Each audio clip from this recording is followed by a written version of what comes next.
Hey guys, it's that male CNA once again back at it. So today's topic of discussion is going to be what is a CNA's role in a nursing home and what kind of support they provide to the nurses. So let me tell you a little bit about my routine first coming in.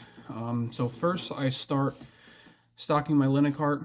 Second would be making rounds, checking sure each one of my residents is okay and change whoever needs to be changed at that time. Third would then be passing out breakfast trays, and then after the breakfast trays are passed out around 8:30. We do vitals. It really depends on how the nurse really wants to do her med pass, and depending on that, throughout the day we'll have Q4s, which are every 4 hours, depending on what type of medication they're on. The 12 hours, and then Q8s. So on and so forth.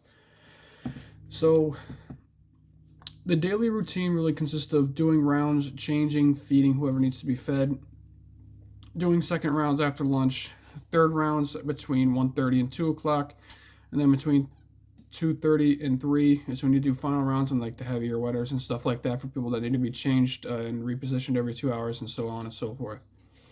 So CNAs do a lot more than just wipe ass, which is really a common misconception that is placed on CNAs nowadays, and it's sad.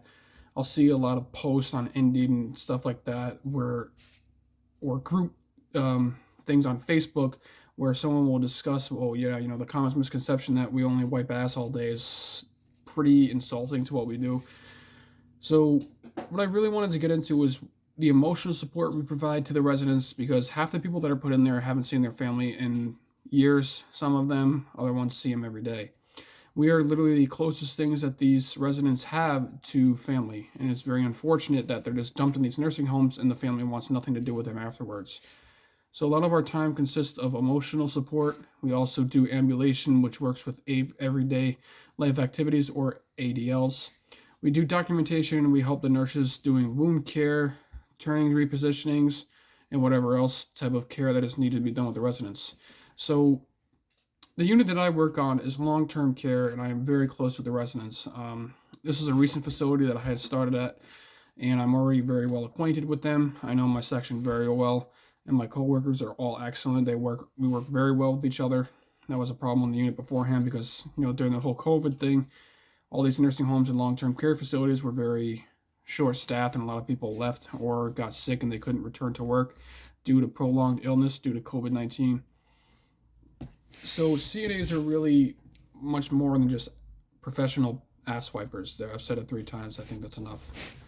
Now, the emotional support consists of, talking to these people. I like to sit in the room for at least 5 to 10 minutes to really get to know my resident, especially during the first couple weeks of going into a new facility. You get familiar with their background, what they're comfortable with, and a couple of the residents there are no male, which means they can't have any male doing their perineal activity or perineal cleansing, excuse me. So a lot of it, what consists of, is just a lot more than that. So we do ambulation, which is stretching people's lower and upper extremities, helping them walk and ambulate, turning and repositioning in bed so they don't get any sores or wounds on their coccyx and their gluteal folds and stuff like that. So being a CNA consists a lot more of it, and I hate that common misconception. Now, a lot of what we do also helps the nurses, because if the nurses had to take care of all of what we did, then they would be backed up, wouldn't be able to get their med pass done, and they'd be there for 10 or 15 hours trying to just get through the day. Now, there are certain facilities that have different types of aides and stuff like that. I know a lot of hospitals use personal care technicians or NAs. I've been a PCT and an NA. Being a nursing assistant really wasn't any different than what I did now, except in the facility I'm still taking vitals and doing that.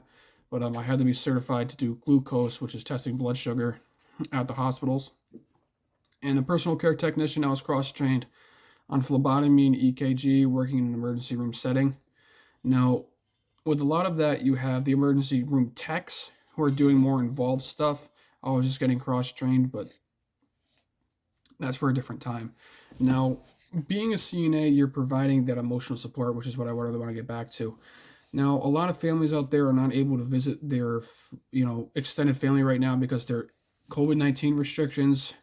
And I know my facility is allowing it, but there's extenuating circumstances, like the family's not allowed to come onto the unit. they have to go downstairs, and it's like there's a big screen, or social distance is required. Not that all facilities follow that, but I know mine is to a key. Now, CNAs provide the emotional support when it comes to like mental stimulation, helping these residents just get through their day. I know I like to do Q15s, which is like checking the residents every 15 minutes, see if they need to be toileted, changed, or just want to be ambulated or be put back into the beds.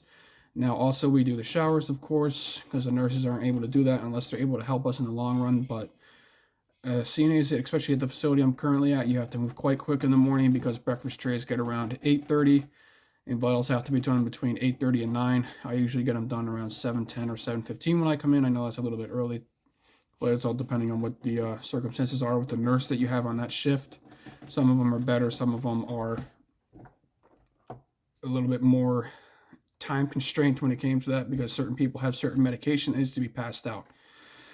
Now, with the facility that I'm working at, it really depends on how the day is going so far, because we could have people leaving. It's a mixture of people coming in right now. So we have critical acute care, we have people that are long-term care, we have a mix of dementia and rehabilitation as well. So the group that I'm currently in has 4 long-term care patients, 2 rehab, and 3 people with dementia. My group is usually consists of 11 to 12 residents, depending on the amount of CNAs we have for the day, which is usually about 4. Now people are getting better, or excuse me, facilities are getting better with staffing. They're offering all these goofy sign-on bonuses. They give you like $150 each month, and then after 6 months it's $500, and continuing on, so on and so forth.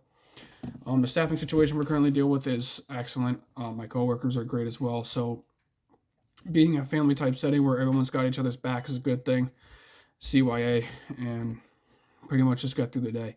Now, with the physical help, it is really all on the CNA to provide that intimate and professional and courteous care to those residents, because we have to remember that it's their home and not ours. I like to leave my attitude and problems at the door, because if they see you with a negative attitude, it's going to affect their day, and they may be grumpy and not want to do anything. They can refuse care, which they do have a right to. HIPAA, there's all that good stuff. Now, cutting it down to what I believe is the most important 3 things is ambulation, perinatal care, and bathing. And my opinion is providing not only emotional support, you're cleaning them, and everyone's just going to have a nice and happy day. Now, a lot of the people on my unit do not refuse care. A lot of them really like to be clean. They're much more alert and oriented due to the fact that it's a mixture of different people. Now, the people that have dementia are obviously, they're the more critical acute care patients that are much they are longer term residents. Now, saying that, we have residents that come in and out like every 2 weeks, just due to the fact that they are only there for a short time to get rehabilitated. And that is pretty much breaking down most of what a CNA does. The feeding, the bathing, the physical and emotional support. If facilities did not have CNAs, they would not be able to function properly. And if you guys have any questions or concerns, you could just, comment down below. And if, you like the video, you could dislike it, do whatever you want. But that was just basically the in and out of the basic daily routine of a CNA and the type of support that we provide to the residents.